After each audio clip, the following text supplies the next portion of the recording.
welcome back to my channel, or welcome if you're new here. My name is Maddie and today's reading vlog is heavily inspired by our queen of booktube, Sara Carolli. I saw Sara recently announce this series she's starting on her channel where she posts a reading vlog, reading books where they take place. And her first book was based in Boston, so she went to Boston and vlogged about it. I thought this would be fun for me to replicate because right now I currently live in the most interesting place that I will probably ever live, and that is Amsterdam. Just a little background, we moved here just over a year ago for my husband's job, and we will be here minimum 2 years with the potential to extend for a third, and we love it. I'm so happy here. It's gonna be so hard to move back home. I thought this was a perfect idea to film right now because one of my favorite authors, Rachel Lynn Solomon, has a new release coming out on Tuesday, May 6th, and since Rachel Lynn Solomon is currently an expat here, she wrote a book based in Amsterdam, and it is called What Happens in Amsterdam. Ever since she announced this, I've been obsessed because the cover is gorgeous and the plot of this, guys, the tropes in this are insane. Second chance romance, marriage of convenience, and I think it's close proximity or something, so maybe one bed trope? I don't know, I could be making that up, but sign me up for that. This author publishes young adult romance, and probably other things. I don't know, she's amazing. My favorites by her are Today, Tonight, Tomorrow. Love that YA book. I gave it 5 stars. The sequel was okay, like I would definitely recommend it, but it wasn't my favorite ever. And then I also love The X Talk by her. I read that when I was just getting back into reading and I gave it 4 stars. So I have a 5-star read from this author. I have high hopes for this. And I think it's gonna be so fun reading about Amsterdam while living here and immersing myself in the picturesque surroundings. I love to read in the comfort of my own home, but I promise you, for the sake of this video, I will go read at the park one day. I'll try to get some content of the canals because Lord knows I take enough videos of this place. I take way too many, so go follow my TikTok and Bookstagram down below. Let me read you the summary of this book. Dani Dorfman has somehow made it to her 30s without knowing what she wants to do with her life. Relatable? So when an office romance ends poorly and leads to her getting fired, she applies for a job in Amsterdam, idly dreaming of escaping the mess she's created, but never imagining she'll actually get it. Except she does, and by the end of her first week in Amsterdam, she's never felt more adrift or alone. Then she crashes her bike into her high school ex-boyfriend. I love a second chance romance. And suddenly life is blooming with opportunities. Let me stop you there. I remember hearing about this book for the first time because that summary right there scared me. Riding bikes here is insane. It's not for the weak, and I'm finally comfortable riding my bike a year into living here. So this sounds like a meet cute disaster. A meat disaster, one would say. But it's realistic. It's realistic. Feels a little too real for me. Okay, I've been taking Dutch lessons here. I have a teacher, but I'm still not confident in my ability to pronounce the male main character's name. I'm pretty sure it's Wouter because the W is a V in Dutch, I think, for most cases. So Wouter was a Dutch exchange student Dani's family hosted, a forbidden love that ended in a painful breakup. Years later, there's still sizzling chemistry between them, and okay, maybe a little animosity. More important, Wouter needs to be married to inherit a gorgeous family home on a canal. And when Dani's job falls apart, she needs a visa to stay in the country. As a marriage of convenience pushes them together in unexpected ways, Dani must decide whether her new life is yet another mistake, or if it's worth taking a risk on a second chance. I'm so excited. Love reading romance books in the summer, and it's going to feel like a love letter to Amsterdam, my home away from home, because I know the author loves living here as well. I think she's been here for a few years, since maybe 2021 after the pandemic. Let's get into the video. Like, shut up, Maddie.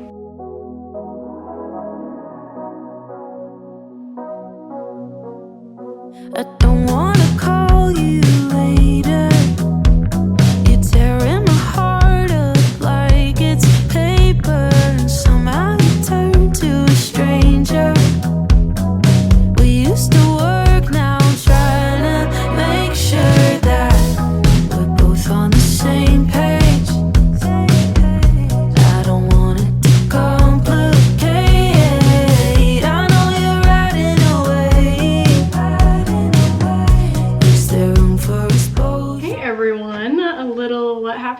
Amsterdam update. I am 7 chapters into this book and I'm really enjoying it. I'm loving all the little details about Amsterdam. It is so fun reading about the culture here, and I would definitely recommend this to you if you've never been here before, because it's still so fun to learn about it, because it's so different from anywhere else, anywhere in the US, and I love the way of life here. So don't let that scare you from picking up this book. I think you would learn so much, seriously. Let's go through and read some of the quotes that I liked about our main character Danny moving abroad, because at one point I felt that way too. I felt like moving to Amsterdam was escaping, or at least just, I don't know, giving me that wanderlust feeling. And now I know that I cannot place my happiness in Amsterdam, because guess what? One day I will be moving back home and that will break my heart. So on page 1, Danny's talking about having the clearest memories of places you've never been, distant cities are familiar, and she's just talking about like wanting to travel. That kind of yearning is so specific, a dreamy ache that could be simple wanderlust, or maybe something sharper, something that sits between your ribs and convinces you that's where you'll finally be happy, able to breathe, the best version of yourself. Yep. I also liked this line as well at the end of chapter 1. Maybe this is exactly where I'm supposed to be. Maybe it's a sugar rush, or maybe it's the jet lag, or maybe it's a giddiness I haven't felt since I was a kid. I'm not sure I have ever possessed a true childlike sense of wonder. Maybe jaded is in my nature, and yet here, in the middle of this market in a city I once wrapped in love and then in heartbreak, I finally feel it. Amsterdam is going to change my life. It has to. Now I'm going to point out some of the culture differences that she nailed, really. Maybe the strangest thing is that it's so quiet. No cars, no traffic noises, except the gentle plink of bicycle bells as commuters head to work. Not a helmet in sight. Of course, everyone rides bikes here. There are more bikes than people. And I remember when Sam pitched the idea of moving to Amsterdam because of a job position years ago, he was like, you're gonna have to ride a bike. And then when it became a reality, we started talking about it. And just so you guys know, it's like riding a bike in a city center with tons of other people. It's stressful, okay? And I told him I'll be fine as long as I wear a helmet, like I'll feel safe. And he looked at me and was like, Maddie, you can't wear a helmet. Nobody there wears helmets. I didn't believe him, but he is so right. Kids aren't even wearing helmets. I mean, maybe toddlers, like 3-year-olds, or kids that are on the back of their mom's bikes, maybe. But I'm talking like 7, 8-year-olds. No, they're just zooming by, not a care in the world. And I simply would look like a crazy person wearing a helmet. Dutch people are definitely confident. I am not. That's why if you ever see me on my bike, I'm going at a snail pace. She runs into her neighbor when she gets there, and the neighbor tells her it's a rough time to move because it's early winter and they only get 8 hours of daylight a day. That is a brutal time. Luckily we moved here in the spring, so we didn't deal with our first winter until this winter, and honestly it was okay. Maybe that's because I like staying inside, but now that summer is approaching, it does feel good to see the sun again. Then she reveals she lives in the neighborhood called De Pipe, which is such a fun, trendy place. Sam and I go to so many restaurants over there. Amazing area, amazing food, tons to do. And then our main character Danny is talking about how her office is in a popular tourist area, and she looks out the window and she can see people waiting in line for the famous cookie place downstairs, which is worth the hype. I believe it's pronounced Von Stapelen. And then she's just talking about all these landmarks and all these restaurants and clothing stores, and I'm like, I know exactly where you are. Such a good feeling to just be able to picture the story. And then she quite literally runs into our male main character, Wouter, who was her family's exchange student when they were both in high school, and that's how they kind of formed a friendship and started this romance back in high school, because this is a second chance romance. She runs into him with her bike, horrifying, and then the story progresses from there. And then they go to the Van Gogh Museum, and a big reason for her wanting to move to the city is because she loves how creative it is and all the different artists that lived here, and you can just tell from the buildings and everything that there's inspiration here. So when they go to the Van Gogh Museum, she's talking about a lot of the famous paintings that I love and that we did go see. We have Van Gogh's self-portrait with the felt hat, the almond blossom, which is one of my favorites, sunflowers. It's just so fun to read about it. Am I crazy? She tries bitterballen. That is an experience, and I highly recommend. It's like a fried gravy ball. Sometimes there's meat in it, sometimes there's not. That didn't sound appetizing, but I promise you it's good. The Dutch are known for their fried food, or their fried snacks. There are fry shops on every corner. You put mayo on your fries here, not ketchup, which I love. I love this part too. I make sure to avoid the bike lane this time and feel irrationally proud, then completely expose myself as a foreigner by snapping photos of everything. Me. It's just too beautiful not to. Maybe I'll read you one more thing and then I need to shut up. Otherwise I'm going to tell you the whole book. Oh, two more things because this is funny.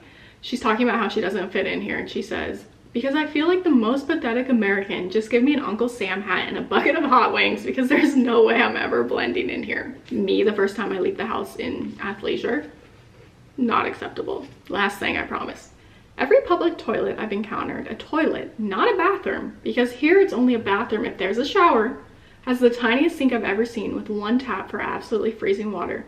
The old buildings, the modern buildings, there's no difference. Always a tiny sink, always cold water. So accurate. We have a water closet with the toilet and our tiny sink with freezing water. I mean freezing. Sam and I talk about this all the time. Like, why is the water always so cold just in there? We have our bathroom, which has the shower and another sink. Bathroom tour! Should I give you guys a bathroom tour? I'm kidding, but I just love that she's picking out these tiny details that people who grew up here are probably like, why are you guys geeking out over the water closet? But it's just different, and I love the way that I can relate to some of these little differences. We'll update you guys later.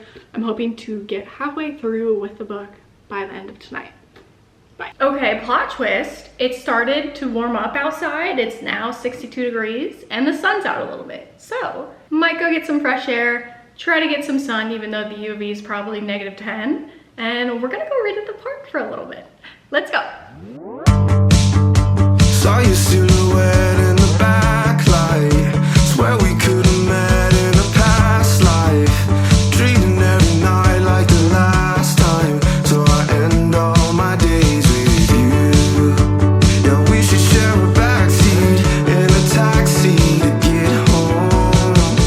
No need for either of us at this point to sleep alone. 'Cause I don't like ending my days with you. You can waste my time if that's what you wanna do. Oh, I don't mind if all that you say is not true. No, I don't mind. I just wanna end all my days with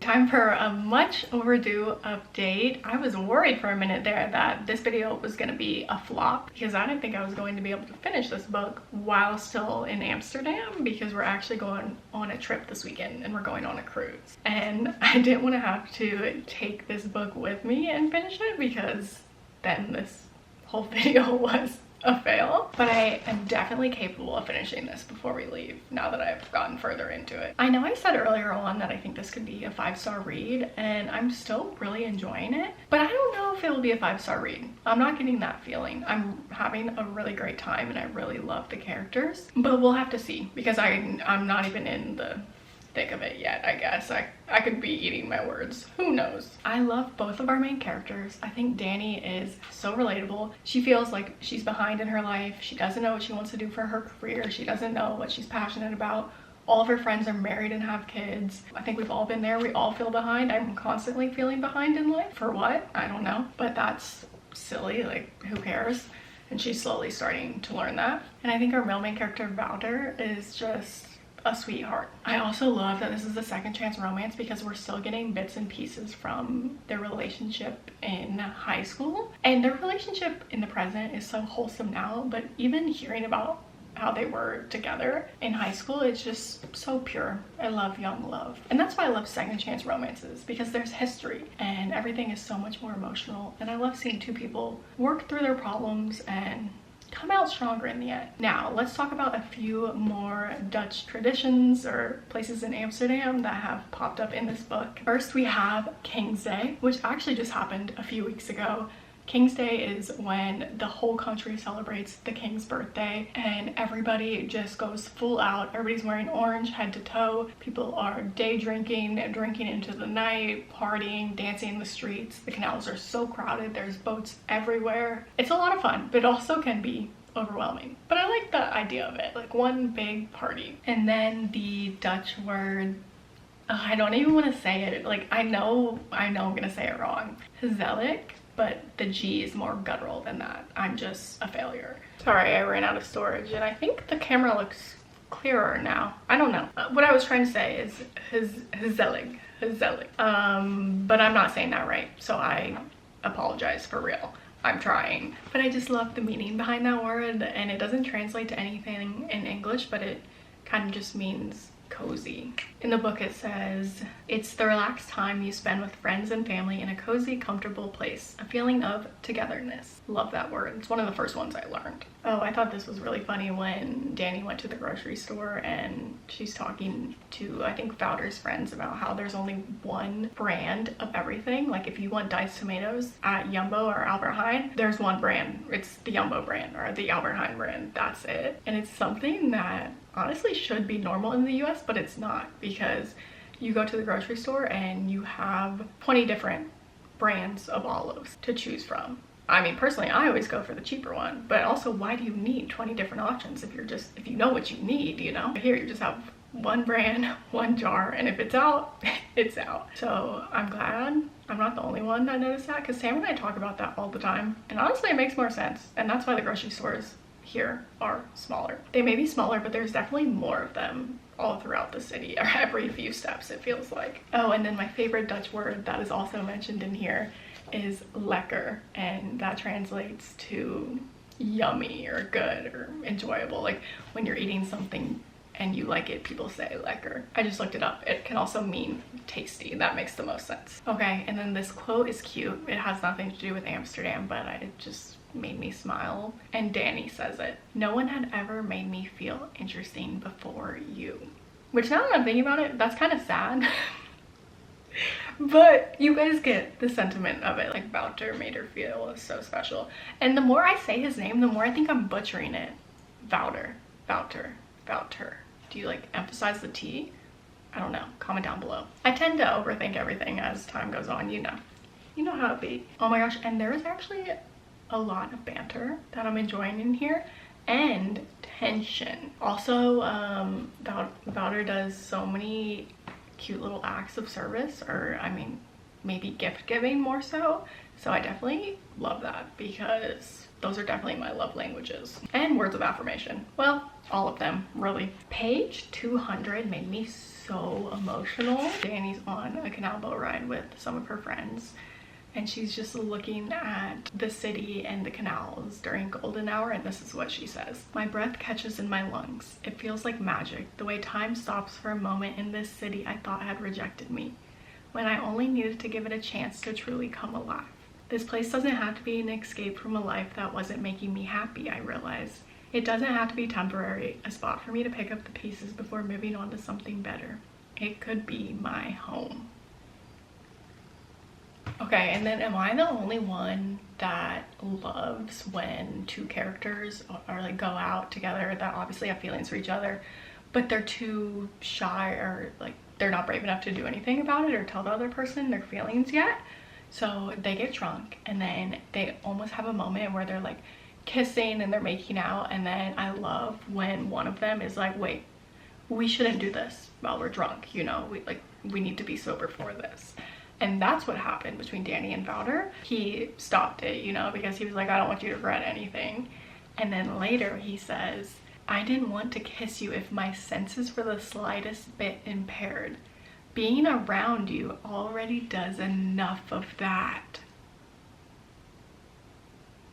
Oh my gosh. And then they finally go to Vondel Park, which is my favorite place to hang out and read and enjoy the sunshine. Then she also mentions Hema, which is one of my favorite stores here, mostly because Blocker was my other favorite store and it closed. She also talks about tompoes, which is my favorite dessert ever that I discovered here, and she tried it on King's Day. So she got the orange frosting on top of it. I actually have a picture of one right here, but typically the frosting on top is pink. So good. I don't even know how to explain it. Just try it if you're ever in Amsterdam. Okay, guys, I'm gonna go sit down and finish this book and I will update you later.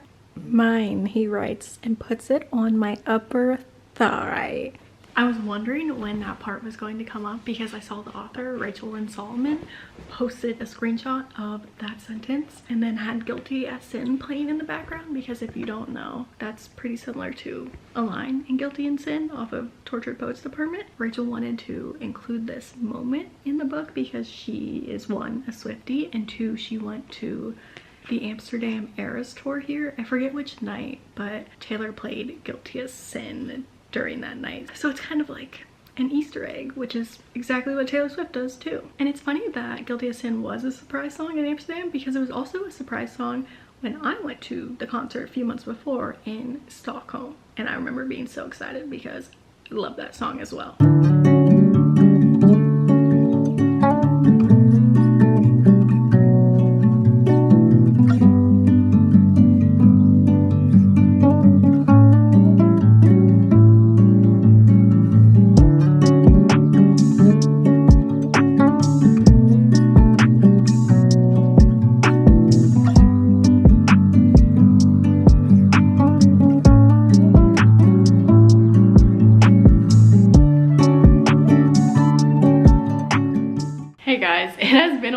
But I did end up finishing What Happens in Amsterdam the last time I filmed a clip for this video, and that was May 9th. But I was worried I wasn't going to finish it before he went out of town for a week, and then the whole point of this video would be pointless. But I swear to you, I finished it that day. I just didn't have time to update the camera because I was packing. And now I'm back and I'm ready to tell you my thoughts on this book. I really enjoyed it.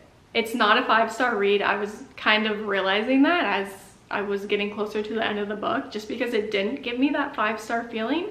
It's still one I would recommend. Be careful who you recommend it to though, because the spice in this book surprised me. Like it was pretty steamy for how cute and wholesome this cover is.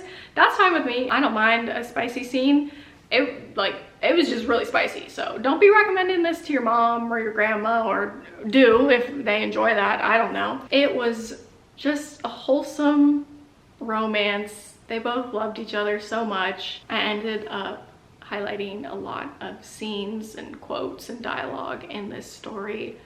I really enjoyed it. A strong 4-star read. I think I said in an earlier clip, you do not need to have visited Amsterdam to understand and appreciate this book. Honestly, I recommend you to read this if you've never been to Amsterdam, because you'll fall in love with the city just from the book, and maybe you'll want to come visit one day. If you couldn't tell from this video, okay? I live in Amsterdam and I'm annoying about it. What can I do? What can I do about that? I love a second chance romance.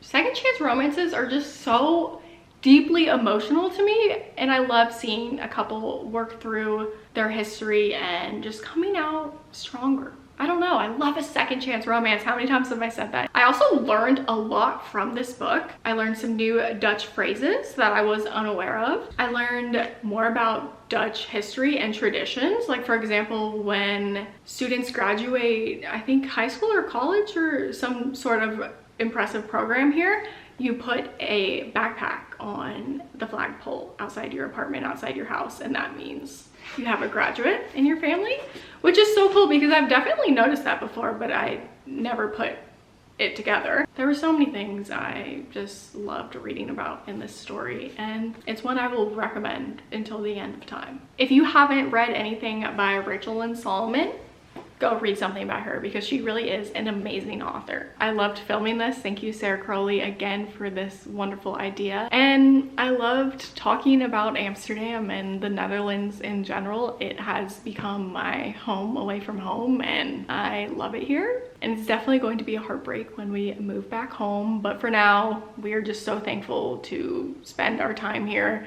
and even have the opportunity in the first place. Thank you so much for watching this video. Don't forget to like and subscribe down below. I am so close to 1,000 subscribers. I feel like this day would never come, but we're almost there, so help me out. And I hope you guys will stick around for my next video. Bye.